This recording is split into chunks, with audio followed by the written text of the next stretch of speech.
as nossas vidas. Desculpe. A questão que se refere às nossas vidas políticas, né? Tendo em conta a relação dos países, a África Ocidental, né? Eu sou guineense, sou cidadão de um país que faz parte dessa África Ocidental, países que se congregam numa organização subregional, né?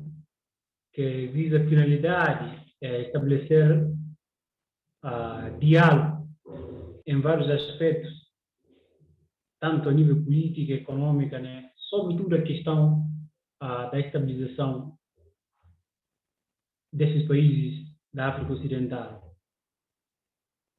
Não podemos não invocar a questão aqui da colonização, né? Efeito da colonização. Porque aquilo que nós estamos a assistir é efeito da colonização. A África Ocidental, vários países da África Ocidental. Igual também a outros países da África Austral, entre outros. Nós sabemos que a África, os territórios hoje em dia, dos maiores países africanos, são territórios artificiais, né? Que não são aqueles territórios naturais, só para ver pela mapa, né? Aquela linha, você vê a linha reta. Não são esses territórios, não são territórios naturais, são territórios artificiais. Que todos nós sabemos, né? Aquela divisão da Conferência de Berlim, né? Dividir a água como você pega um bolo, né? No aniversário, vocês vão cortar pedaço por cada participante no aniversário. Então foi assim que a África Ocidental foi também dividida, igual a outros países africanos. E você tem países que se viviam juntos, que se conviviam juntos. Esses países foram separados. Sem, no entanto, respeitando aquilo que era a divisão tradicional, cultural. Você vê Gâmbia, Mali, Guiné-Conakry, Guiné-Bissau, Senegal, Casamance, e entre outras regiões, por exemplo, a Serra Leoa, faziam parte do território que se chamava de Senegâmbia. Mas é que essa zona foi ocupada por diferentes potências colonizadoras. Portugal ocupou a zona da Guiné-Bissau, a França colonizou mais países dessa subregião, né? Desses países, colonizou Senegal, Guiné-Conakry, e entre outros países, né? Entre outros países. Então, após tomar a independência, os povos que se conviviam juntos passaram a ser divididos. Por exemplo, você tem os mandingas. Os mandingas têm uma história ligada ao Império do Mali, que eram os originários do Mali. Você tem uma parte dos mandingas de Guiné-Bissau, mandingas de Guiné-Conakry, mandingas de Senegal, de Casamance, de Gâmbia e do Mali. Porque houve divisão do território. Tipo, houve divisão, família, o filho está noutra zona, não pode já relacionar com a mãe noutra zona, com o primo noutra zona. Houve essa divisão. E o que levou à fundação da CDAO é a questão de manter esse laço histórico, esse laço cultural que existiam nessa zona da África Ocidental. Porque existe uma interação, sobretudo interação comercial, nessa zona. Havia uma circulação. Se nós formos ver, por exemplo, a questão do Império do Mali, ao tratar do Império do Mali, nós não tem como não tratar do Império de Caputo, na Guiné-Bissau.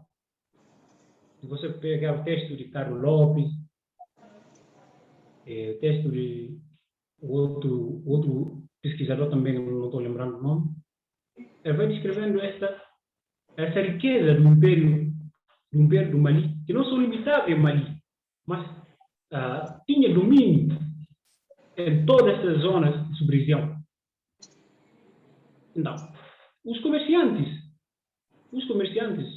malianos que faziam peregrinação, eles é que foram fundar o Império de Cabo em Guiné-Bissau, porque havia essa interação cultural, comercial. Então, a CDO, que vai ser formada 28 de maio de 1975, é na base desse espírito de retomar esse laço histórico-cultural, que bem é percebido que a colonização causou muito dano. Houve divisão de países de forma muito, muito discriminatória. Por exemplo, você tem Casamance, a zona de Casamance, fazia parte da Guiné-Bissau. Mas por quê? Porque é uma zona muito rica. O que a França fez na altura? Cassini, que faz parte da Guiné-Bissau, no sul da Guiné-Bissau, faz parte da Guiné-Conakry, pertence à Guiné-Conakry. Mas é uma zona muito pobre. Então, o que a França vai fazer? Porque a França colonizou a Guiné-Conakry e é a França também o colonizador de Senegal. Onde ele dá Cassini para Portugal e fica com Casamance, Marisol de Casamance. Então, há todo um problema, há toda uma necessidade de criar uma organização que vai visar esse princípio de diálogo, de interação econômica entre esses países da África Ocidental, tendo em conta essa resultância, né, da colonização. Por exemplo, você vê aquela zona de exploração conjunta entre Guiné-Bissau e Senegal. Você vê que pertence a Guiné-Bissau. A zona pertence a Guiné-Bissau. Mas sim, Senegal também vai dizer que pertence a Senegal. Então vai ser uma zona conjunta, né, que os ambos países vão se estar nessa exploração dessa zona para se poder dividir. Mas quem está por detrás dessa zona são as potências que colonizaram esses dois países. E nós sabemos que Senegal, há países que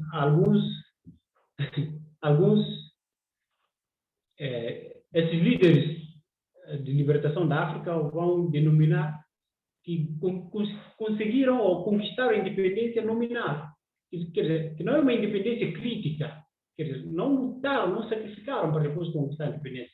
Bom, é o caso do Senegal, né, que foi dada a independência em 60, né, aquela cedência de independência de muitos países africanos. Então, a França continua tendo influência em Senegal. Tem militares senegaleses em França. Tem uma influência direta na política de Senegal. Muitas decisões do Estado é tomada em França, enfim, em simultâneo. Então, você vê que a Guiné-Bissau perde muito, porque Portugal é uma potência muito pobre, né? Que não se pode comparar com a França, tanto a nível de influência em organizações internacionais sobre essa zona. Então, há problemas gigantescos na África Ocidental.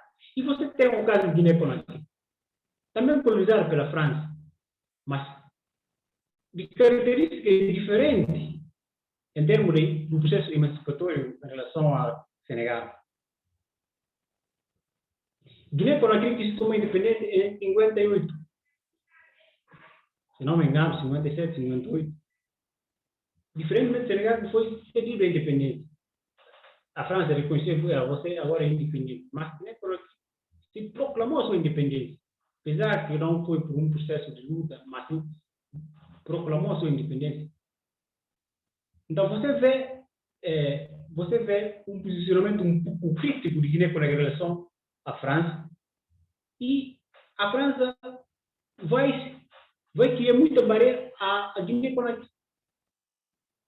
E os dois países, Guiné-Conakry e Senegal, vão se encarar uns aos outros como rivais.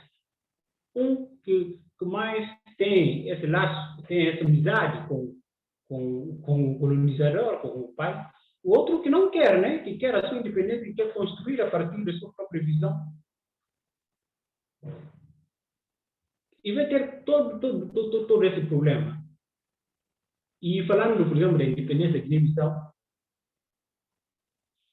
Senegal, a França na altura não vai ceder, ou seja, Senegal na altura não vai ceder o território para Guiné-Bissau montar sua base militar. Por quê? Porque a França tinha ainda influência. Tinha ainda, e é potência colonizadora como Portugal. E, então, a zona de exploração conjunta, segundo alguma fonte, pouco assim confiável, né, mas que dá para ter alguma noção ou alguma reflexão, né, é que a zona conjunta pertence a Guiné-Bissau. Mas na altura, Spínola, para impedir que o PIGC instalasse a base militar em Senegal, o que ele vai fazer? Ele vai doar essa zona de exploração conjunta a Senegal. Vai dizer, você pode ficar com essa zona, mas, por favor, não cede o seu espaço, não dá o seu espaço para essa gente se montar a base militar que está contra nós. Então, esse é o problema. E no Mali você vai ter outro problema. Você vai ter o problema dos povos que se consideravam minoria. Povos que se consideravam longe daquilo que é a tradição reinante em Mali. Por exemplo, você tem os tuaregs, os povos islamizados do deserto, que se pagavam imposto ao Império do Mali. Mas numa dada altura, porque são povos nômades, começaram nesse processo de emancipação, de sedentarização, querendo terra. E, portanto, ao querer terra, ao querer se sedentarizar, você precisa do poder, precisa de se adentrar na política. Então, você vai ter toda essa rivalidade. Sucessivos golpes militares e até então vamos desenvolver ainda mais à frente. E você vai ter também a caso da Nigéria, que é uma potência inglesa, né? Ou colônia inglesa, aliás. Gâmbia também é colônia inglesa. E Casamance, ainda você tem Casamance, que não se identifica tanto com o Senegal. Não se identifica tanto com o Senegal e foi subtraída da Guiné-Bissau. Então, esses povos, o que eles vão fazer? Não se reconhecem ser lei. Ainda são considerados rebeldes, porque querem se emancipar, querem uma autonomia política. Mas é a zona controlada por Senegal, mas não na sua totalidade. Tem rebeldes, tem um corpo militar dessa zona que ainda estão lutando para a sua independência. Às vezes em conflito com Guiné-Bissau na zona fronteirística, às vezes, ora com Senegal, ora com Gâmbia. E há uma fonte de que a Rússia também está por detrás desses rebeldes de Casamance, porque é uma zona muito rica. E, então, há todo um interesse estrangeiro, né, nessas zonas. E a questão da África Ocidental, não podemos, primeira coisa essa desgraça da colonização, essa divisão patética daquilo que é fronteiras culturais, daquilo que era a realidade africana. E nessa tentativa de adaptação, ainda não há o caminho certo para a mudança, né? Para a estabilidade. Muitos países em crise constantes, alguns se estabilizando, né? Como o Senegal, tendo a França aí ajudando a organizar, a Nigéria também constituindo uma potência, mas caso de Nigéria, Mali, Burkina Faso, Mauritânia, Tchad, são países que têm esses povos que eram nômades, agora querem se militarizar. Então estão em conflito constante, porque são povos islamizados, são povos islamizados, jihadistas, né? Muito radicais, que se querem emancipar na política. Também você tem o caso da Guiné-Bissau, que eu mais tenho conhecimento, né, daquilo que é a realidade política, que desde a independência também está nessa tentativa de consolidar, de estabilizar politicamente, mas em ida e volta, ida e volta. Então vou parar ainda por aqui.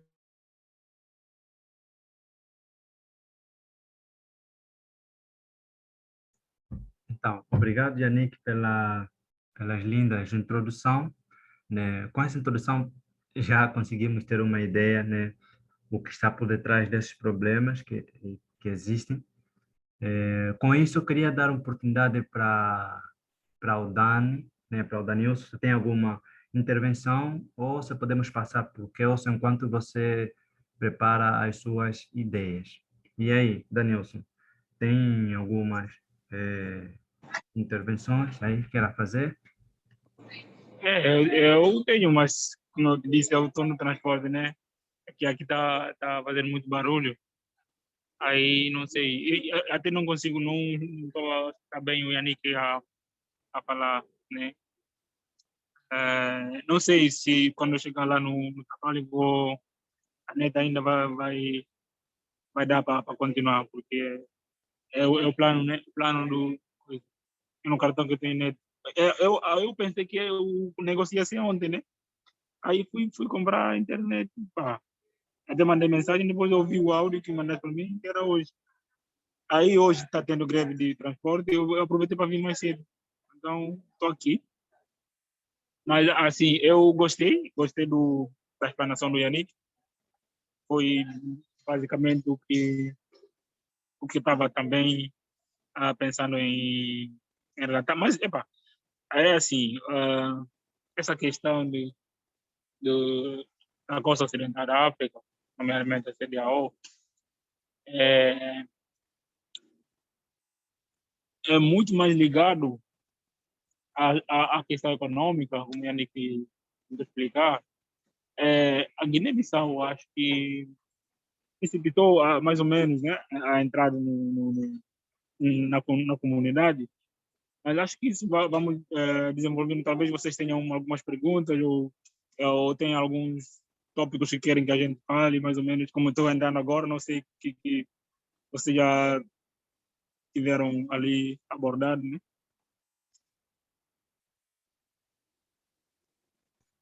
Então, Yannick, ou Danilson, eu penso que o Yannick trouxe trouxe uma perspectiva histórica muito bem resumida, né, olhando o contexto das independências e associou as independências ao neocolonialismo, entendeu?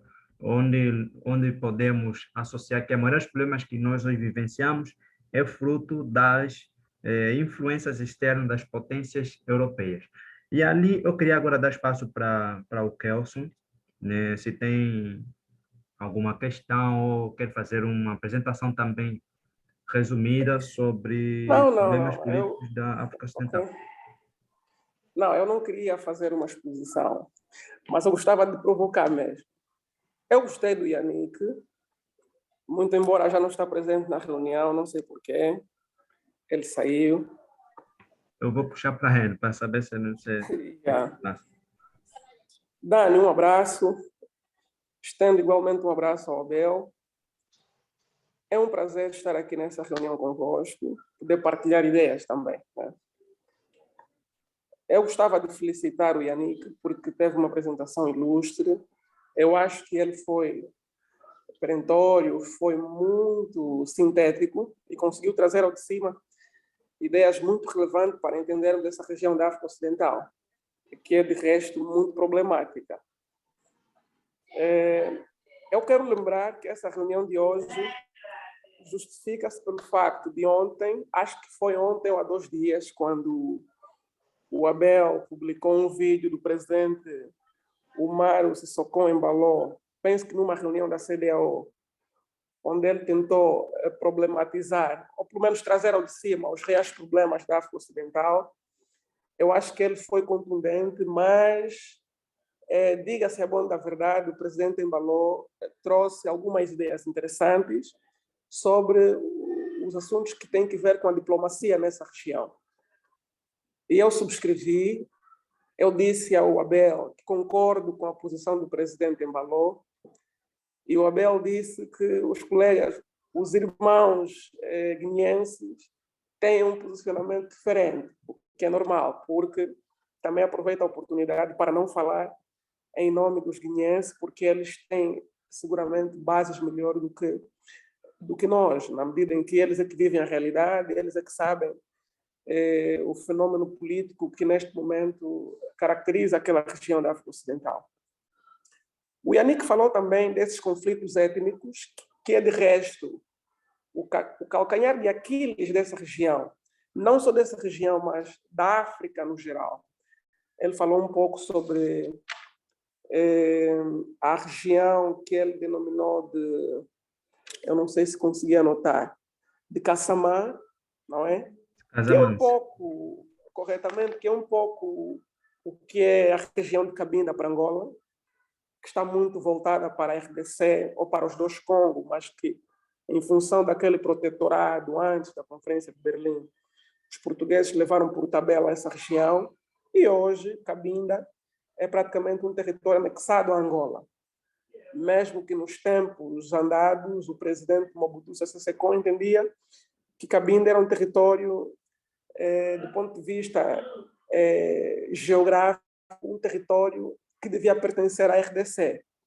Enfim, tudo isso vem por tabela em função daquilo que o Yannick já chamou, e bem, que é a Conferência de Berlim, em que balcanizaram a África como se de um bolo de aniversário se tratasse, sem a participação de nenhum líder político africano, nem um líder da elite africana, para poder chamar a razão à complexidade sociocultural étnica da África. E por conta disso, eles separaram povos que não deviam separar, juntaram povos que não deviam juntar. E por conta disso, vimos conflitos como o genocídio do Ruanda, vimos, por exemplo, a separação de primos e irmãos, como é a questão, por exemplo, da etnia Bakong, que se encontram em Angola, no Gabão e nos dois Congos. Então, a Conferência de Berlim trouxe essa ruptura, essa questão da herança cultural, histórica, e não se pode ignorar isso. Entretanto, eu gostava de fazer uma análise um pouco mais contemporânea da história da África, e isso nos levaria à análise das questões políticas, né, que abala a África hoje. E essa região da África Ocidental, diga-se, apresenta muitos problemas políticos, especificamente, não é? O problema é sistêmico, mas a região da África Ocidental tem casos mais mediáticos.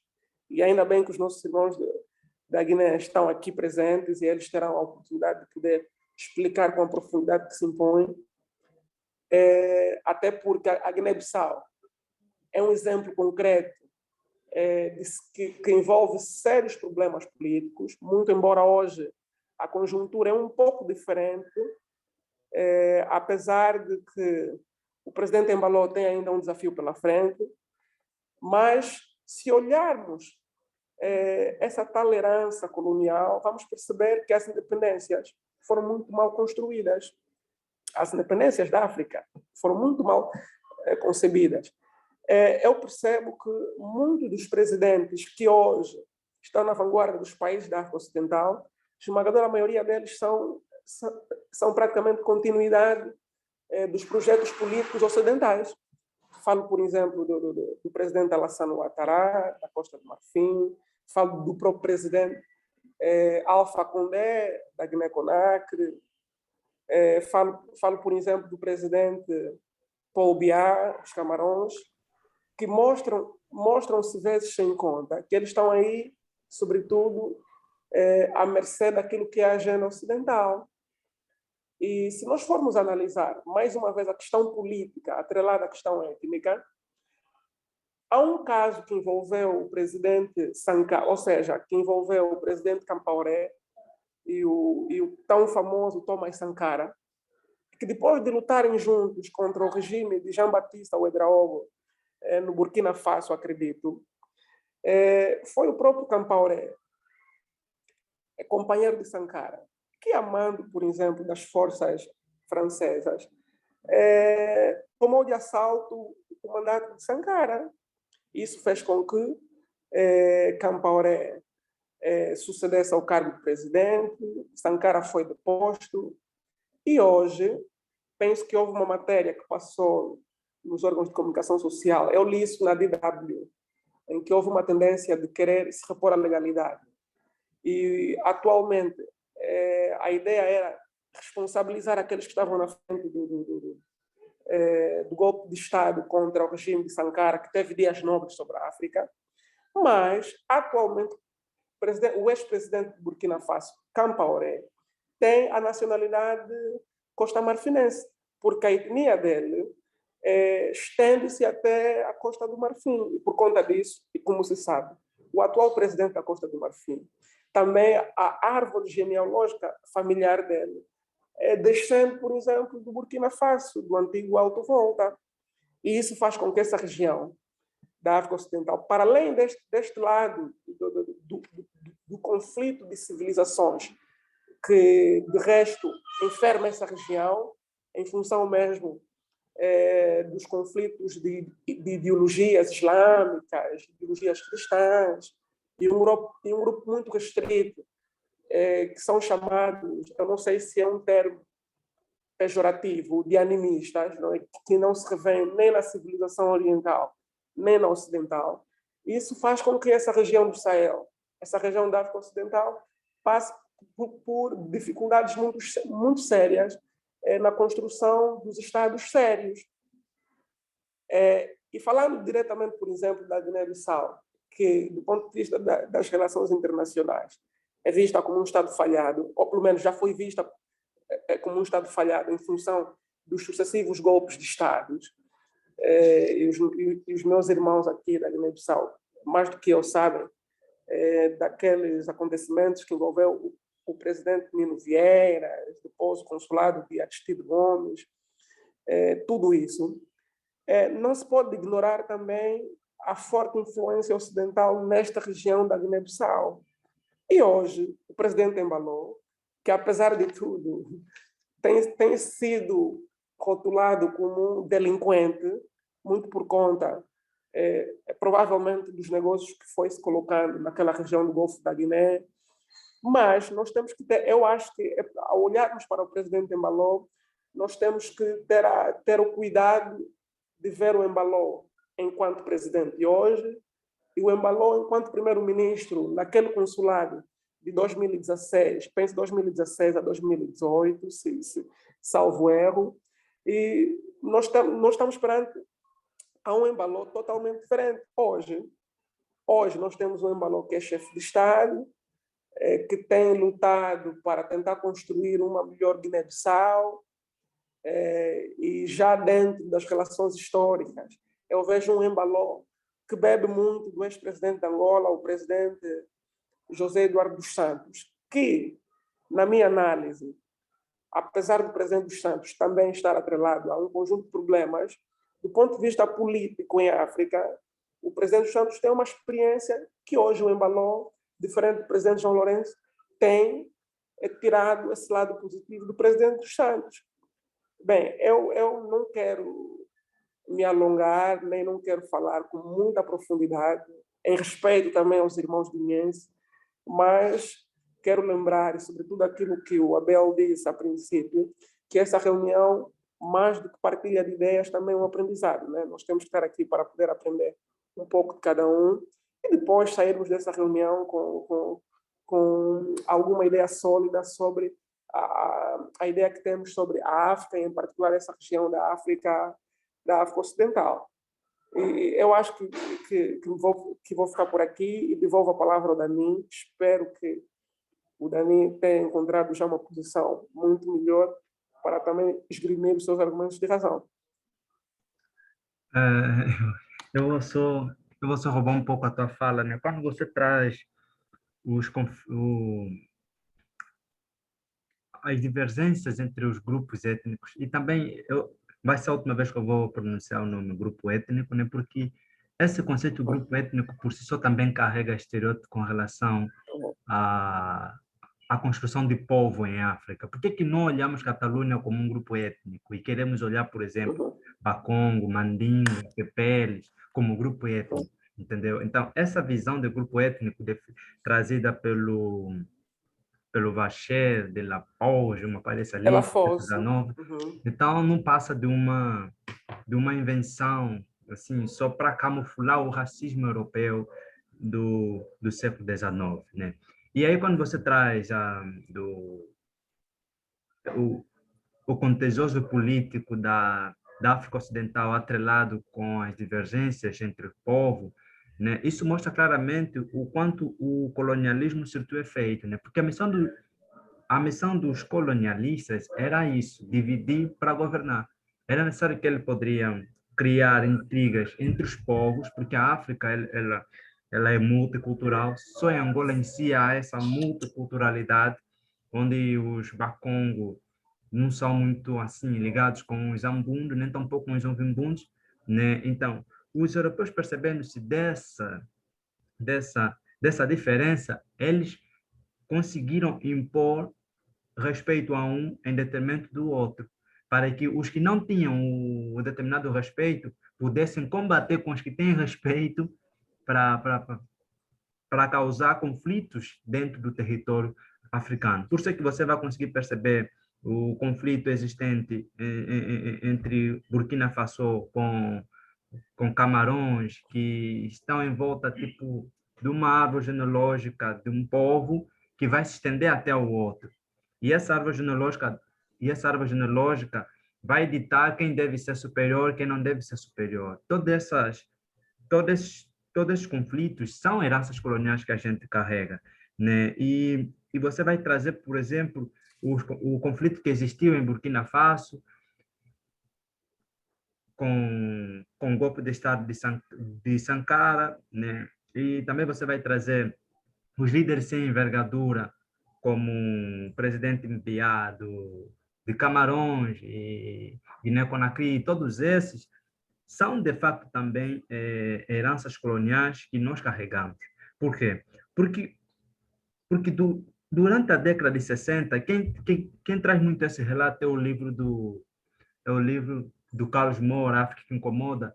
Ele vai dizer que durante a década de 60, de 50 a 60, os imperialistas eles estavam a estudar quem poderiam ser os presidentes da África independente, os países africanos independentes.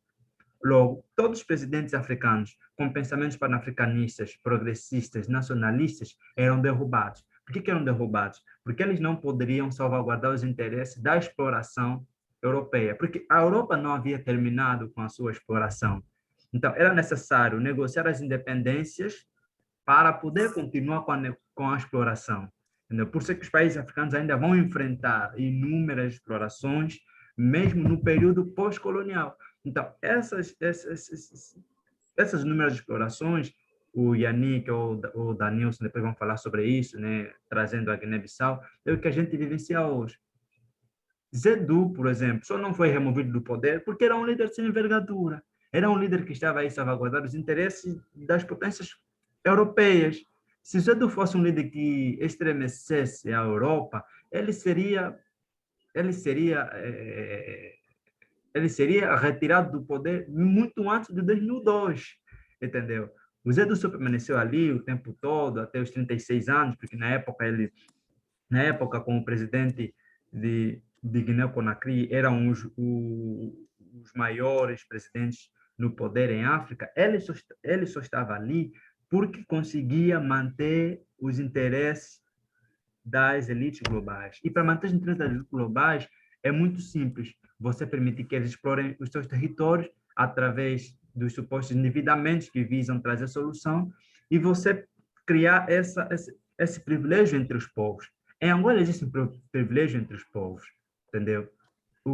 E qual o privilégio que existe em Angola? É de olhar os do norte, que na maioria comporta o povo ambundo, como os superiores, como os legítimos de poder. E mesmo dentro desse povo ambundo, que são vistos como legitimadores de poder, ainda existem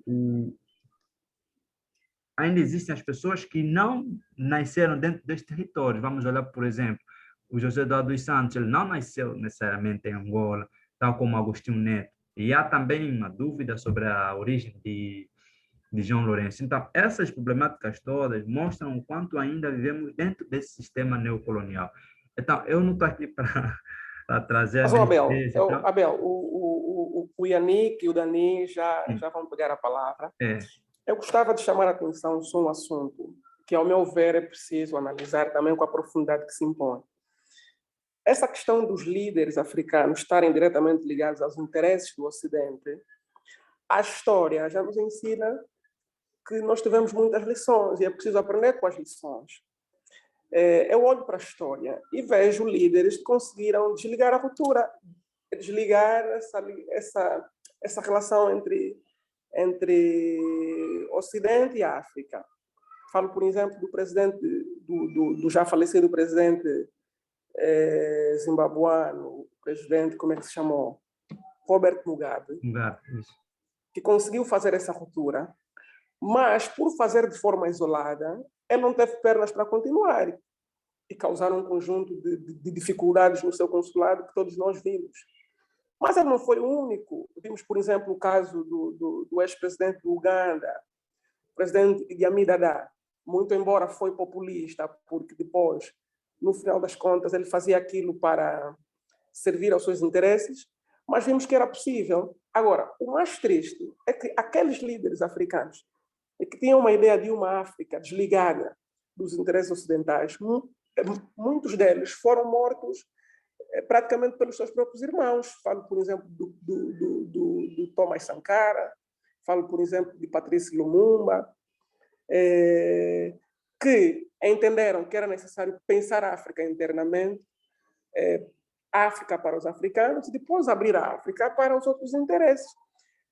O grande problema nisso tudo é que nunca houve conjugação de esforço, porque nós também não temos que só olhar para o Ocidente e culpá-los, porque há uma obra do professor Mongo Betty, onde ele diz que esses fantoches africanos, que muitos deles estão a trabalhar a mando das potências ocidentais, têm nomes, eles têm nomes.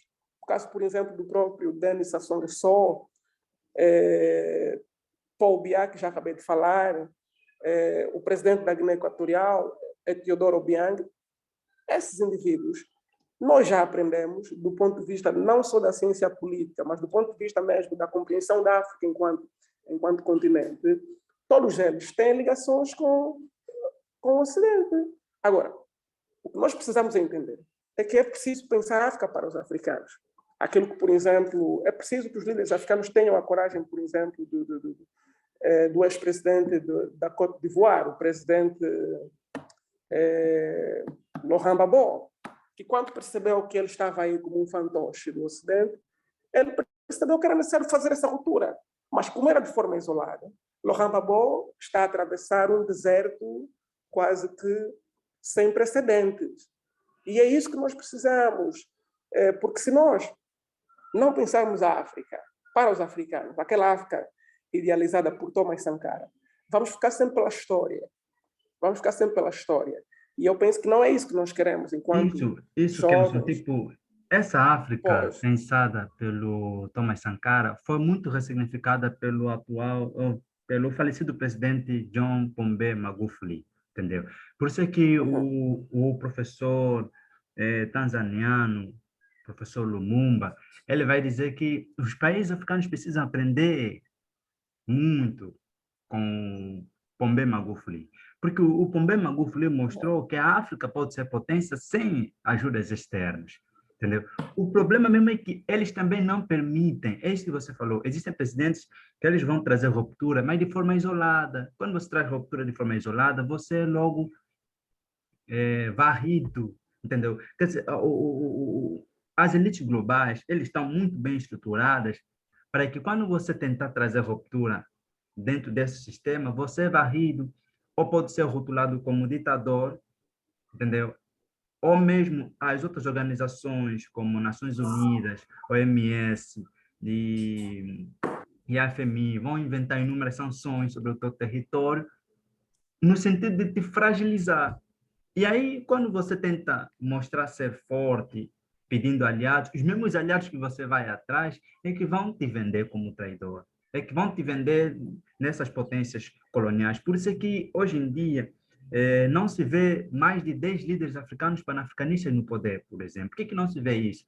Porque 5 líderes panafricanistas no poder conseguem destruturar a hegemonia ocidental sobre os territórios africanos, entendeu? Aí, eu vou dar agora a palavra para o Danilson ou Yannick. Eu acho que o Kelson trouxe algumas provocações interessantes, que se o Yannick estivesse aqui durante as suas falas, poderia logo conseguir perceber a sua fala. Mas aí, o que nós queremos realmente saber, o Danilson e o Yannick, é o que está por detrás das falas do vosso presidente, o Maro Embaló, né, quando ele vai afirmar que não há necessidades dos países vizinhos fecharem as suas fronteiras. Né? O que está por detrás disso? Por que ele vai trazer esse discurso com teor triste? Né? O que está por detrás disso? Por que essa barreira de Guiné-Bissau com os outros países que têm fronteiras diretamente com Guiné-Bissau? E por outra, coisa que eu nunca percebi, se Guiné-Bissau faz parte dos FALO, por que Guiné-Bissau também foi pedido, né, para fazer parte da CEDEAO? Apesar de Guiné-Bissau estar um pouquinho está um pouquinho mais próximo da África Ocidental, não era mais fácil Guiné-Bissau fazer parte da África Ocidental do que dos Palopes? Então, essa é a questão que eu queria deixar. Se o Kelson tem mais outras questões, pode fazê-lo enquanto eles vão respondendo. Não, eu acho que o Abel foi perentório. Eu gostava de saber mais do Embaló.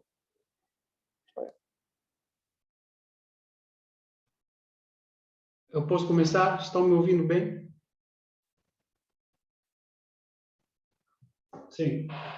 Antes do mais, né, para responder essas questões, o que está por detrás da fala do presidente Maurício Sissoko Embaló e o porquê que a Guiné-Bissau se pretende fazer parte da CEDEAO, que falou, que é país oficial de língua, países africanos de língua oficial portuguesa, né? Bem, eu gostaria só de fazer também um parêntese na vossa fala. Gostei bastante da vossa explanação quanto à realidade neocolonial que estamos assistindo na África, né? É isso que o Mignolo vai falar chamar de colonialidade, né? Uma coisa é certa, a colonização na altura não visava só a exploração econômica, não visava só isso, não era só isso. É por isso que o Fanon vai insistir bastante que a colonização, ou seja, a colônia, é um lugar de violência, porque é um lugar no qual o colonizar é explorar economicamente e também é destruído psicologicamente, é destruído a sua lógica de vida, a sua lógica de existência. É exatamente o que vocês trouxeram. Os líderes africanos, nós vemos Kwame Nkrumah, Amílcar Cabral, esses líderes pan-africanistas que defenderam o ideal de uma África livre e justa, África para os africanos, pensar a partir da nossa própria realidade, porque nós estamos a enfrentar a nossa realidade. Marchar com nossos próprios pés, quer dizer, assumir o nosso próprio destino, porque nós temos capacidade para estar, temos a racionalidade de se organizar politicamente. Então, o que nós vemos, esses líderes todos foram assassinados. Patrício Lumumba, Eduardo Mondlane, todos esses líderes foram assassinados. E não só na África. Por exemplo, você vê o caso da América Latina, você vê o caso de Salvador Allende e entre outros que foram assassinados porque tinham uma visão crítica quanto à realidade, oposta àquilo que é interesse capitalista ocidental. Era isso. As pessoas, e uma outra questão também, essa questão de grupos sociais, né? Eu também prefiro chamar assim grupos sociais, em vez de grupos étnicos, porque esse termo é um termo um bocadinho pejorativo, tem outro sentido, né? Tem outra indicação que a própria realidade. Como, por exemplo, o termo tribo também é um termo muito pejorativo, né? São esses conceitos, você vê que são coisas, não só exploração material, mas são várias N coisas para denegrir, para te fazer você perder com o caminho. É isso que nós estamos assistindo na África. Muito lamentável. Hoje em dia não tem, pouco se vê, como a Abel disse muito bem, pouco se vê os líderes pan-africanistas de verdade. Bom, vamos ter o caso de Kagame, aquele de Tanzânia que foi assassinado, podemos dizer assim, envenenado. Porque quando os líderes africanos começam, você vê a maioria desses líderes africanos, após fazer um discurso crítico, passa um ano ou alguns meses, você morre. Se não morre de assassinato, você morre de uma doença muito, muito enigmática.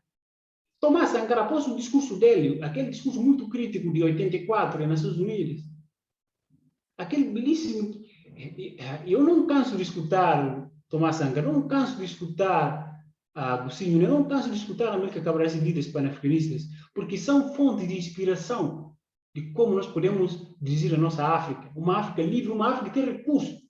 Mas não adianta ter recursos, você não sabe como explorar esse recurso para o bem do próprio povo. Essa divisão étnica, fronteiras mal divididas. Então, você faz o quê? Aquela política de jogar os povos para se dividir para reinar. É isso que nós vemos na Guiné-Bissau, por exemplo, quando a chegada de Spínola em 68. O que ele vai fazer? Uma política que alguns vão chamar de política de ação psicossocial. Chama um grupo étnico, ele faz reunião com um grupo étnico, depois vai reunir com um outro grupo social, vai reunir com um outro, jogando esses grupos. Então, quando não vai haver essa unidade, então não vai haver a estabilidade, porque sempre vai haver essa coisa. Por exemplo, aquele que assassinou Sankara, qual é a ideologia, qual é a proposta política que ele tem para levar uma Burkina Faso longe da miséria? Uma Burkina Faso livre da Europa, como Sankara queria. A produção dentro de Burkina Faso, porque tem recurso para produzir para o seu povo. Aqueles que assassinaram Amílcar Cabral após a independência, o que fizeram para a Guiné-Bissau? Nada. Ora, indo diretamente para a vossa questão, né? O que está por detrás da fala do presidente Maru? Nós vamos... o presidente Maru também não é puro guineense, porque ele afirma várias vezes que a mãe dele é de Mali. Ele não é puro guineense. E nem é tão conhecido assim popularmente por guineenses. É trazido em 2016 por o frustrado presidente José Mário Vaz, colocou ele como primeiro-ministro, que não é conhecido pelo povo guineense, que não sabe da realidade da Guiné-Bissau. Essa pessoa que você vai atribuir o cargo de governar, liderar o país, um país que está na fase de tentar construir, tentar organizar. Como? Como? Com o quê? Muito difícil. Na África Ocidental, você vê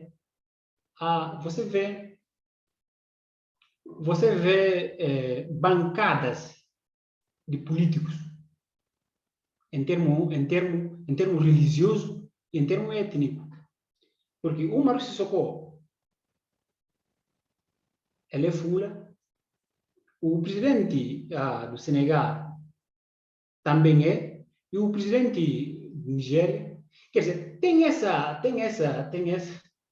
camaradagem ligada à questão étnica, ligada à questão religiosa. O que nós estamos assistindo em Guiné-Conakry é mais disputa de grupos sociais. Um grupo social quer assumir o poder, o outro quer assumir.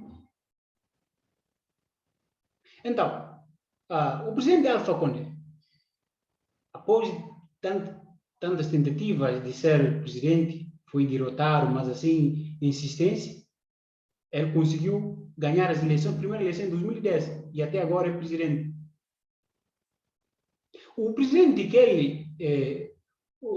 ele sucedeu no poder era muito ditador. Não havia as eleições democráticas. Era muitíssimo ditador. e tinha uma política de acordo à ala do presidente Alpha Condé, que não corresponde àquilo que é espírito crítico de Guiné-Conakry, de não se alinhar com o Ocidente.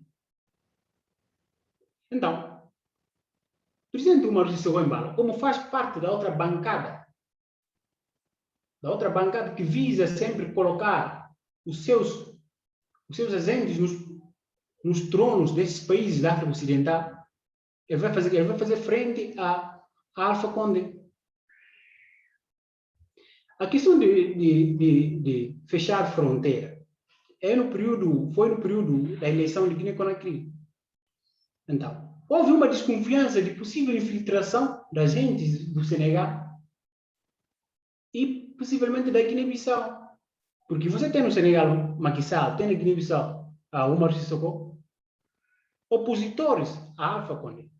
Então, é nesse sentido que ele fechou as fronteiras. É questão política. Ele fechou as fronteiras. Sabe muito bem do que está ao lado dos vizinhos. Muitíssimo bem a intenção dos vizinhos. Então, ele fechou a fronteira. Esse é o problema. Então, o Umaru Sissoco, ele vai lá na reunião da CDO, em vez de levar a preocupação do povo guineense, os problemas da Guiné-Bissau, ele vai simplesmente fazer claque como adepto do Macky Sall, porque o presidente Alpha fechou a fronteira a fronteira com o Senegal. O que isso tem a ver? Isso não tem nada a ver. Não tem nada a ver. E o presidente Umaru Sissoco, desde que ele assumiu o poder na Guiné-Bissau, você assiste raptos dos políticos, deputados espancados, à luz do dia, jornalista a ser espancado, os bloguistas a serem espancados, raptados, espancados. Imposição de leis, por exemplo, a colocação de câmeras de vigilância na cidade, sem, no entanto, levar essa proposta para a Assembleia Nacional Popular, que deveria legislar. E isso pode também servir como questão de justiça, porque tendo câmeras, isso pode servir de prova para a justiça. Isso é uma riqueza para o país. Mas não é só você, presidente, você chega e coloca logo. Tem órgãos da soberania, poderes diferentes, poderes separados. Você vê um presidente ditador, o Umaru Sissoco Embalo, que quer se implementar o sistema presidencialismo na Guiné-Bissau, que não se sistema presidencialismo na Guiné-Bissau pela revisão constitucional. Como é que um presidente vai se formar uma comissão de revisão constitucional? E está avançando com a proposta, que deve ser o trabalho do parlamento, da assembleia, deputados, agentes dos povos deram a confiança de representar o povo, de legislar sobre o povo, sobre problemas sociais que tem. E é o presidente que vai fazer esse trabalho, que vai decidir legislar de forma como que ele quer, arbitrariamente. O partido que ganha a eleição não pode governar, a eleição legislativa. O presidente chega, derruba o governo, bota outro partido, que não demonstrou, ou que não mostrou uma proposta governativa para o povo. O povo confiou em outro partido, porque esse partido foi capaz de mostrar uma proposta governativa boa. Mas o presidente derruba esse governo e coloca outro governo que ele quer. Manda por si mesmo ou manda pelo povo que manda? Não, pelas leituras dos autores contratualistas, por exemplo, eles dizem que o Estado é do povo.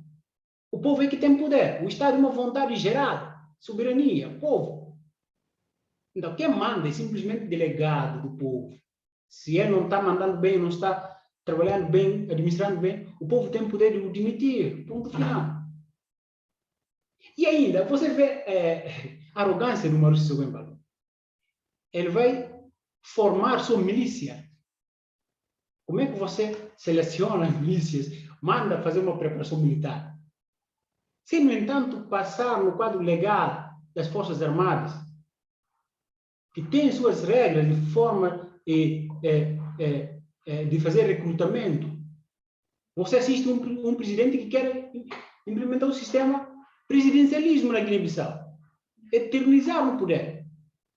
Mas sem nenhuma capacidade, sem nenhum espírito patriótico, africanista, de levar aquele propósito da Amílcar Cabral, de construir a nossa terra, a felicidade, a paz, que os portugueses queriam retirar de nós. E você volta a fazer pior. Volta a ser aquele mesmo colonizador. E pior ainda que o colonizador. E se você for ver você for ver em Senegal, você vê a mesma realidade. O Macky Sall também quer eternizar no poder. Porque o outro, o Sonko não pode concorrer com ele. Sempre criar barreiras. É democracia. Mas ele quer eternizar também no poder. Então, é isso que nós estamos a assistir, é isso que nós estamos a assistir. E o Sissoko, a avenida que eles repararam lá em Guiné-Bissau, eles já nomeou essa avenida com o nome de Macky Sall, o nome de Boaró. Colegas da mesma camaradagem, né? Então você vê esse é o problema. E acho que a questão da Guiné-Bissau pertencer à CDO não passa daquilo que eu já tinha dito na introdução, né? Que a CDO é uma organização que visa a reconciliar esses países, esse espírito cultural que tinha existido na África Ocidental, essa interação econômica que foi interrompida, né, pela colonização. Então, a Guiné-Bissau, um dos países que faz parte da CDO, opta por fazer parte. E fazer também parte de uma outra comunidade, é mais no âmbito linguístico, assim, de relação entre os países que falam a mesma língua. E a CDO é mais uma comunidade que liga mais com a economia, né, de fortificar a economia subregional. Então, vou parar ainda por aqui. Isso, obrigado. Acabou por responder a minha questão, né? É tipo Angola, por exemplo, faz parte dos PALOPs, ao mesmo tempo faz parte da SADC, né? E Guiné-Bissau não faz parte da SADC, entendeu? Então, a SADC é a parte econômica que faz com que a África consiga produzir para os africanos. Mas essa SADC, CDAO, só existe no papel tudo bonitinho. Na prática não se faz sentido, não. Não há essa troca comercial entre os países africanos. Então, eu quero dar o espaço para o Danilson falar alguma coisa. Abel, como eu disse, eu estou no transporte, né? Talvez o barulho incomode um pouquinho. Não sei se... Está me ouvindo bem? Estamos Yeah. sim. Eu só queria... qual foi a questão? Qual foi a questão que você colocou? Os conflitos o que levaram o Sissoko, né, a intervir, no caso por fechar as fronteiras e tal. O que levou o Sissoko a reagir àquilo? Então, o Umaru não passou do que a gente falou. A intervenção do Umaru foi infeliz, né? E ele sabe que foi infeliz, só que não quer reconhecer.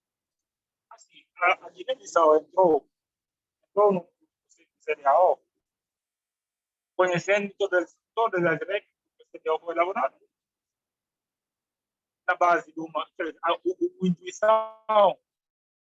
a intuição do CDAO foi meramente econômica.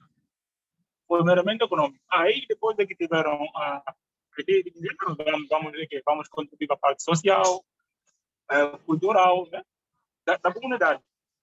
Mas, no início, se você vê, o principal pilar da CDAO é a economia, é o comércio.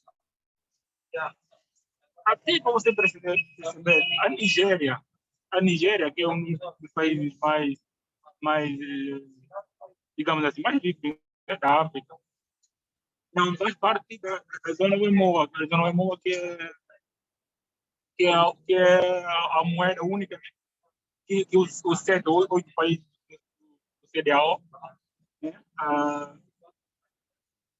usam. Nesse caso, Guiné e Nigéria. Então, se socorro, ele nunca respeitou a CDAO. Até porque Eu não vejo por que ele estava reclamando ali que o presidente Condé não respeitou a Sierra Leone nem o Senegal. Na minha opinião, acho que ele não concordou com o Alfa. O que ele queria foi colocar um presidente aliado lá na Guiné-Conakry e não conseguiram. Então, tem essa guerra entre ele, o Mac e o presidente Condé. Só que o presidente Condé, como é um cara experiente, com certeza mais velho que o Umaro Sissoko, ele não entra nessas coisas. O Umaro, o que ele faz? Sempre que vão para uma conferência, ou ele aproveita para criticar o Alfa, com o intuito do Alfa responder, para poder manchar o nome do professor. Então, o que ele fez? O Umaro foi para representar a Guiné-Bissau, uma cimeira dos países da África Ocidental. Senegal estava lá, Sierra Leone estava lá, porque foram 15 comissários que fazem parte do conselho ou do conselho ministerial nacional. Todo mundo que estava ali tinha o direito de intervenção na reunião. Eu não vejo motivo do Umaro Sissoko, na hora dele a intervir, para levar a preocupação do povo guinense, para ele ir falar do Senegal, falar do Sierra Leone. Se Sierra Leone está ali com um representante, tanto como o Senegal, o que eles estavam querendo fazer? Eu te disse outro dia no áudio que mandei. Era a eleição que houve lá na Guiné-Conakry. Era para colocar um presidente que fosse aliado deles, que é no caso do Celo. O Celo não conseguiu, então eles têm esse rancor do presidente Condé, eles não conseguiram o que fizeram. Na Gâmbia deu certo. Na Gâmbia deu certo, porque ali conseguiram, até porque o cara para ser empossado teve que ir para o Senegal. Imagine, você vai ser presidente da Gâmbia, mas teve que ir para o Senegal para ser empossado. É um absurdo. Violando todas as regras do CDAO, assim como o Umaro Sissoko foi empossado. Então, eu não vejo motivo para o Umaro Sissoko vir fora da CDAO reclamar que o presidente Alpha Condé não podia fechar as fronteiras com o Senegal e Sierra Leone. Tudo bem, o presidente Alpha Condé violou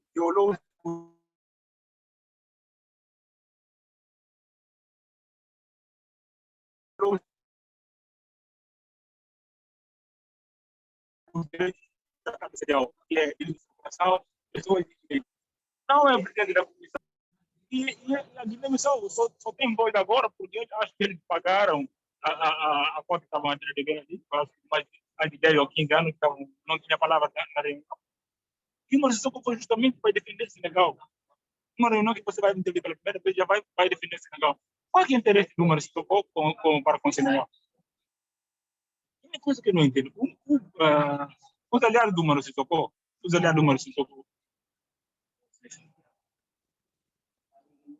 sim, Abel. Os aliados do Umaro Sissoko, nós sabemos bem, porque nós temos acompanhado, são pessoas que têm mais ligação com a França do que com os próprios parceiros da União Africana. Para você ver, Senegal, Mali e como é que se chama? Todos são países que têm mais ligação com a França do que com a própria União Africana, quer dizer, com os próprios parceiros ali da sub-região. Então, o que eles fazem? A ideia do Umaro Sissoko é para criarem uma... Ele já defendeu isso, para criar uma outra organização, quer dizer, querendo sair da CDAO, porque no passado ele teve um atrito com a CDAO, porque o Jomaf, como o Yannick havia falado, nomeou o Sissoko num quadro ilegal, porque na Guiné-Bissau nós sabemos que para ser primeiro-ministro tem que pertencer a um partido político, né? E o partido político tem que ganhar as eleições, indigitar a figura para ser primeiro-ministro. Mas o Jomaf, violando todos esses parâmetros, foi nomeado Sissoko como primeiro-ministro. E aí, o que a CDAO fez? A CDAO criou uma comissão que ia, ou aliás, quando começou esses atritos na Guiné, o próprio presidente Jomar pediu para a CDAO para criarem, aliás, para mediarem um conflito que ele próprio Jomar criou. Tá vendo? Aí, o que a CDAO fez? A CDAO sugeriu vários nomes dos principais presidentes lá na organização, e o nome da Alfa foi o nome que o Jomar escolheu. Foi o próprio presidente Jomar que escolheu o nome da Alfa Condé para ser mediador da Guiné-Bissau na crise. Aí o que aconteceu? Quando houve a nomeação do Omar Sissoko, antes da nomeação do Omar Sissoko, foram para a Guiné-Conakry, aí tiveram consenso ali que era para ser escolhido o nome do Dr. Olivais. Aí voltaram, o presidente Alfa pronunciou, disse não, na reunião que eu presidi, chegou um consenso que é para escolher o nome do Olivais, não do Sissoko. Contrariamente do que o João fez. João chegou lá em Guiné e nomeou o Sissoko como primeiro-ministro. Então a CDAO fez o quê? A CDAO criou uma comissão que ia para Guiné, sempre que havia um desentendimento, ia para Guiné e dizia, faziam reuniões e produziam um comunicado, dizer isso tem que ser cumprido. O Sissoko, como é arrogante, violando todas as normas do CDAO, não cumpria nada. Dizia simplesmente que a comissão política da CDAO não tem poder vinculativo para dizer que um comunicado ou as recomendações tinham que ser cumpridas na íntegra, e ele não fazia nada. Mas mesmo o CDAO sabendo disso, eles não faziam nada. Voltavam lá, nós vamos dar um prazo de 15 ou 5 ou 15 dias para vocês cumprirem o que foi. Sabendo que o CDAO tem um tribunal. Quando isso aqui houver uma violação, é para recorrer a um tribunal. O tribunal sanciona o indivíduo. Ou quem está a obstruir. Mas não houve. Aí o Sissoko fez o quê? Disse que se ele fosse o presidente, ou se ele conseguisse ser eleito, ia sair da CDAO, ou ia mudar as leis da CDAO, né? Só porque a CDAO, quando ele foi nomeado ilegal, a CDAO, como é que se fala? Retaliou e mandou cumprir com a Constituição da República da Guiné. Então, essa é a raiva, ou não sei o que o Mano tem da CDAO, mas para mim também, eu acho que é bem feito para a CDAO, porque a CDAO é que começou essa treta toda. Porque a CDAO não tinha mesmo interesse de resolver os conflitos, tanto na Guiné, como no Mali, nem no Senegal.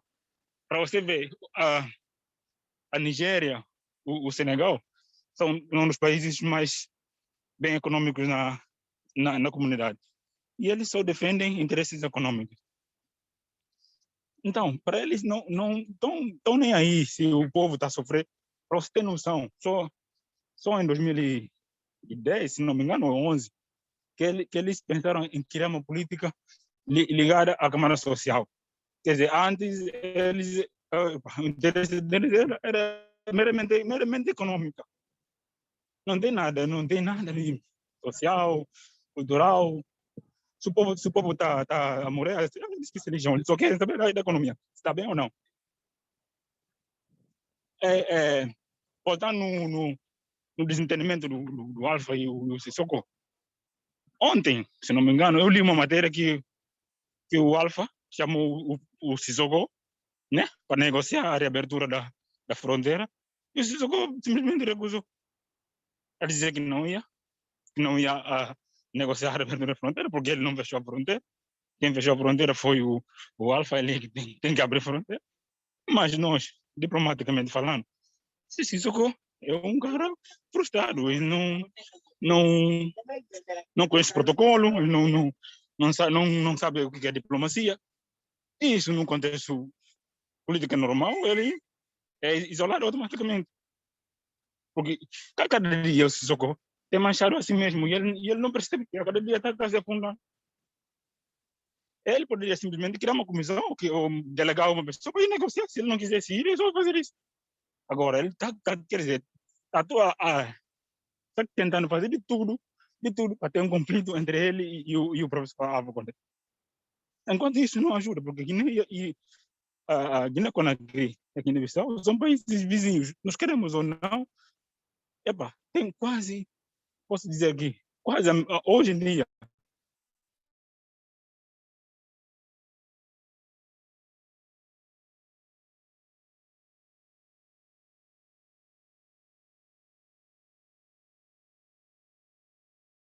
mais de 20%. Então, para mim, eu acho que o Maurício Sissoko foi infeliz, né? E isso é devido ao que já havia passado entre eles três, né? Ele, o Alfa e o Macky Sall. Por causa da fronteira, Piano que falou, acho que não vale a pena mais eu falar, né? Das armas que eles introduziam ali, porque queriam intimidar a população para votar no Celo, que era o aliado dos dois, o Macky e do Sissoko. Então, essa intervenção do Sissoko não é... Tudo bem que aqui na Conakry violou uns princípios da CDAO, que era isso, que é de circulação, mas simplesmente o Sissoko poderia simplesmente, se ele quisesse, como membro, né, da comissão, poderia participar aqui na Conakry no tribunal da CDAO, para a Guiné-Conakry responder ou ser penalizado a respeito daquilo. Mas não é ir ali a dizer não sei o quê, Guiné-Bissau está ali, ele não percebe porque que ela fechou a fronteira. Sabendo que a Guiné-Bissau uma vez fez isso, em 2014, se não me engano, no governo do Domingos Simões Pereira, quando houve o coisa da ébola, né? O presidente do Jomaf, mandou fechar a fronteira simplesmente com a Guiné-Conakry. Isso, e aquilo ali não foi debatido nem na CDAO, nem em outro sítio. Tá vendo? Então, para mim, CDAO é só uma fachada. CDAO, para mim, não é nada, não representa ninguém. CDAO está ali só para fazer o dinheiro, não vai nada.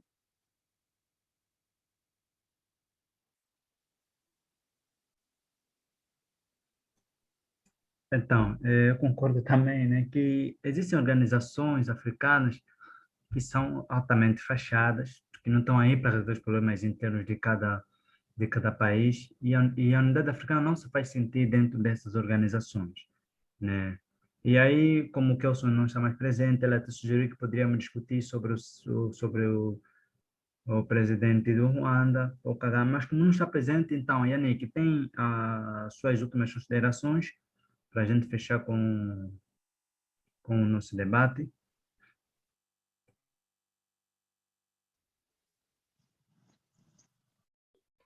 Bom, para dizer que foi bom, né?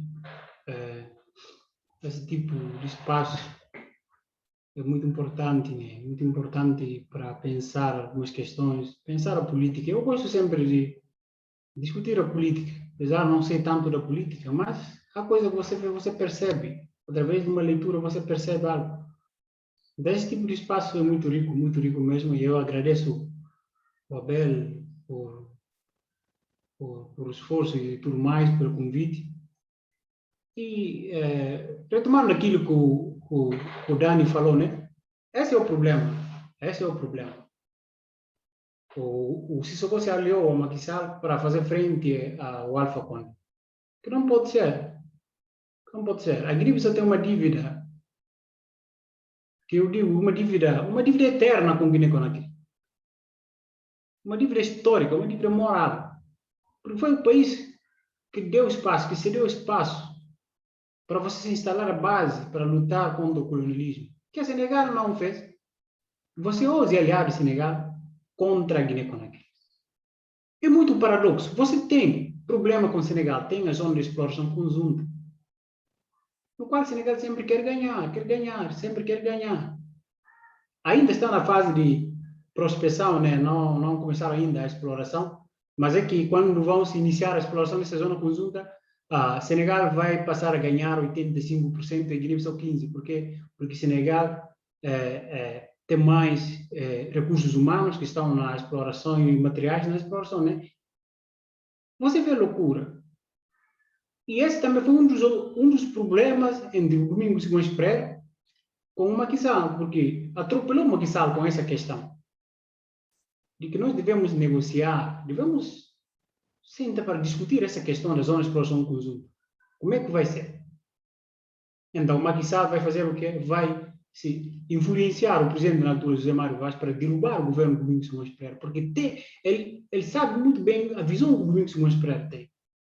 E não só, você tem o caso do antigo chefe de Estado de Guiné-Bissau, que era Carlos Gomes Júnior, que também era muito radical quanto à política de Senegal.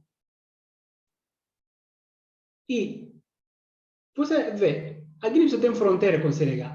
Todos os recursos, todos os materiais que entram na Guiné passam por Senegal. Senegal ganha muito com isso. A Guiné-Bissau paga taxa alfandegária.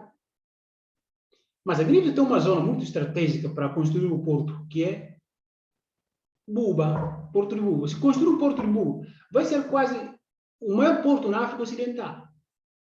Então, Senegal, economicamente, vai estar em crise. Então, ali está o problema. Quando a Guiné-Bissau, ao construir uma boa governação, o Senegal sempre interfere para que isso não seja realidade. Este é o problema. Este é o problema. E você vê na CDAO, né? Senegal tem mais poder, né? Participa mais financeiramente. Nigéria também. E na altura, formaram blocos que estão apoiando tudo, sobretudo o Sissoko. Então vai ser difícil, vai ser bastante difícil, né? Ser difícil uma mudança assim. Porque quem tem poder é que manda, é como nas Nações Unidas, né? Os 5 que têm direito a veto têm mais poder que vão comandar. E a União Africana, ao falarmos da fragilidade da sede enquanto organismo subregional que deveria garantir a estabilidade, uma boa relação entre esses países da África Ocidental. Se a CDO está fraca, é porque a União Africana não existe. A União Africana, para mim, não existe agora. Não existe. Após Gaddafi, a União Africana não existe. Nem tão pouco. Quer dizer, a União Africana fica só a cumprir a agenda das Nações Unidas. Aquilo que as Nações Unidas disse é que a União Africana vai cumprir. Aquilo que a União Europeia disse é que a União Africana vai fazer. Mas não pensa a propriedade africana. Não pensa nem tão pouco. Fortificação econômica. Mas como é que você vai fortificar a sua economia? Se você tira todos os recursos, manda para a Europa, e você recebe o dinheiro à carta. Pensa só nisso. Você tira o recurso e recebe a carta o dinheiro. Quer dizer, você transforma na posição do consumidor, né?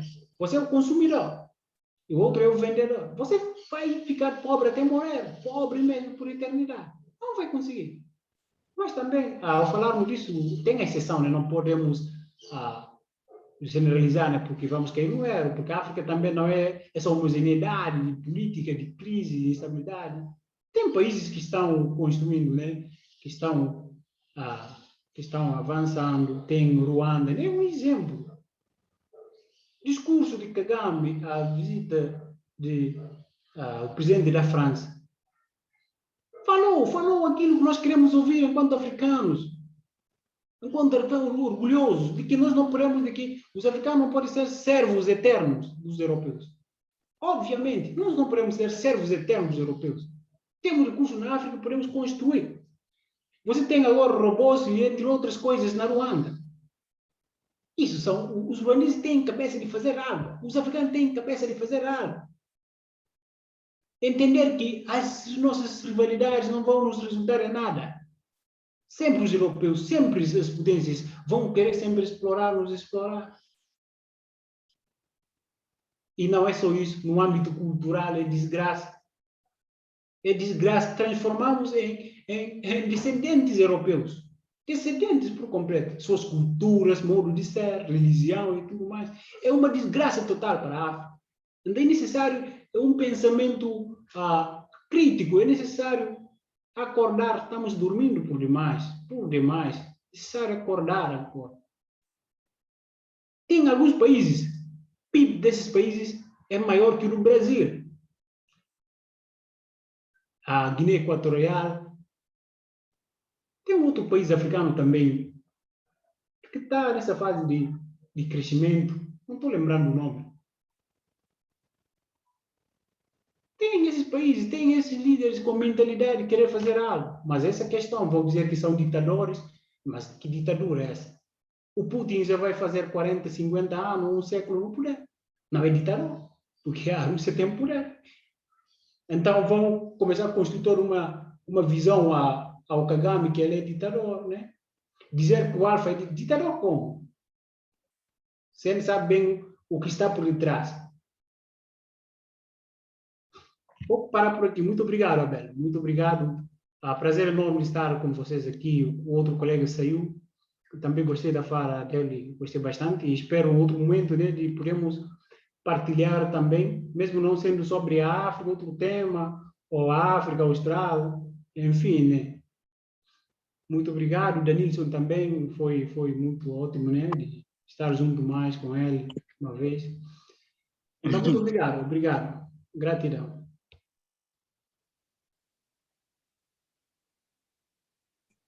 E aí, Danielson, tem algumas últimas considerações? Eu queria falar um pouquinho da última fala do Yannick, né? Os nossos líderes, atualmente, eles não passam. Nós estamos com falta de líderes pan-africanos. Os que temos hoje em dia são na botas dos europeus. Simplesmente são assim. Como é que você tem uns presidentes, né? Principalmente a CEDEAO, o presidente da França, que é como é que se chama? Que deram-lhe a chapada no coisa. E o que a CEDEAO fez? A primeira coisa que a CEDEAO foi fazer é um comunicado em solidarização com o presidente não sei o quê. Cara, isso é falta de respeito. Um presidente europeu, um presidente europeu, de um país europeu, que teve ali um atrito com o seu cidadão, e vocês, a CEDEAO, que é uma comunidade africana, né, vão pronunciar uma nota a dizer que está solidário com o ato, não sei o quê, com o presidente. O que é isso? E Danilo, ponto de ordem. E quando os deputados na Guiné-Bissau, nesse regime ditatorial do Maurício Sissoko, foram espancados, que nota que a CEDEAO produziu? Que nota? E na altura, em 2015, 16, se não me engano, o deputado da diáspora do PICC foi espancado por senegaleses na fronteira. Que nota que a CEDEAO produziu? A África. Estamos com uma crise profunda de líderes pan-africanos. É por isso que eu digo, o Macky Sall não passa na bota da França. É por isso que estão a fazer de tudo para o rapaz, como é que se chama? Esqueci agora o nome. Para ele não ser eleito. O coisa. Yannick, se lembra o nome, pode falar. Eu esqueci agora. Estão a fazer de tudo para ele não ser eleito, tá vendo? Então, porque sabe muito bem que se ele for eleito, a França já era. Todo esse processo que eles estão a fazer, de criar não sei o quê, é tudo fachada. Estão ali, na bota da França, porque ganham qualquer coisinha da França. Para eles, a França é tudo. Se não fosse, não produzia um comunicado a dizer que está solidário com o presidente da França, que leva uma chapada. O que é isso? Quantas mortes houve ali, não sei, coisa de Moçambique? Que comunicado a CEDEAO produziu? Quantas mortes houve não sei, no Mali? Que comunicado a CEDEAO produziu? Okay. Então, o que nós estamos a fazer? O que esses nossos líderes estão a fazer ali? Aqui a organização União Europeia, União Africana, CEDEAO, o EMOA, não sei o quê. É tudo fachado, porque é tudo a base da liderança europeia. Quem manda ali? Não faz nada. Então, estão ali de fachada, vão para a reunião, estão lá a discutir porque a Guiné-Conakry fechou a fronteira com o Mali, ou com Sierra Leone. Você vai lá, põe problemas sociais do teu país, põe problemas sociais da África. Esqueça a fronteira. A fronteira fechou ou abriu. Isso aquilo ali não impactou ninguém. Até porque a Guiné-Bissau já fez a fronteira, não impactou ninguém. Agora, se você está lá só querem viajar nos aviões, querem saber se o povo está morrendo, não sei. Epa, a nossa liderança atualmente está mesmo perdida. Não sabem o que querem. Aliás, sabem o que querem, porque você sabe muito bem. Querem ganhar alguma coisa dos europeus. Mas o povo que se lixe. Tá vendo? Pronto. E só um minuto. Falamos aqui, nem falamos da questão monetária, questão da moeda. Exato. Quase todos esses países da África Ocidental consomem o franco CFA. O significado do franco CFA? Franco de colônias francesas na África. O Abel pensa só que ainda a França tem colônia na África. Para continuar com esse tipo de designação de moeda, franco da colônia francesa na África. E há uma tentativa de formar uma outra moeda generalizada, né?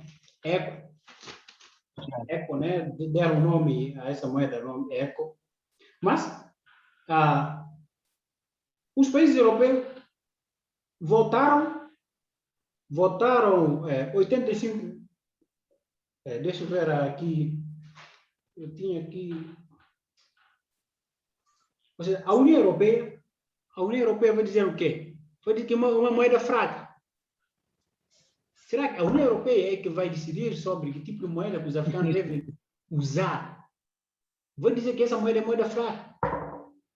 Então, esse processo foi paralisado por enquanto. Nós estamos consumindo franco CFA. Franco CFA que tem... O banco que produz franco CFA está na França, cara. Não está na África, está na França. Essa moeda é emitida para os países africanos consumirem, usarem. Tudo que você consome, o último degrau dessa moeda, você vai consumir, você vai usar, você paga uma taxa, você paga uma parte para a França. A França tem uma parte ali. Eu lembro do discurso do Amílcar Cabral de 72, no qual ele já estava falando da proclamação da independência da Guiné na altura. Ele abordou muitas outras questões. Nós vamos discutir que tipo de moeda, amanhã provavelmente nós vamos utilizar, que tipo de moeda. Ao pensar esse discurso, essa frase, que tipo de moeda nós vamos usar? Uma moeda que o colonizador vai nos fornecer? Ai. Enfim, mas a Guiné-Conakry, você vê o caso da Guiné-Conakry, a Guiné-Conakry não usa essa moeda, não consome essa moeda, não. Não consome o franco CFA, não. A Guiné-Conakry tem a sua moeda. Mas é país que vocês vão fazer adversário inimigo, né? É ele que quer dentro do povo africano, ou é vocês que continuam se submetendo os colonialistas? Abel, muito obrigado. Estamos roubando muito tempo, né?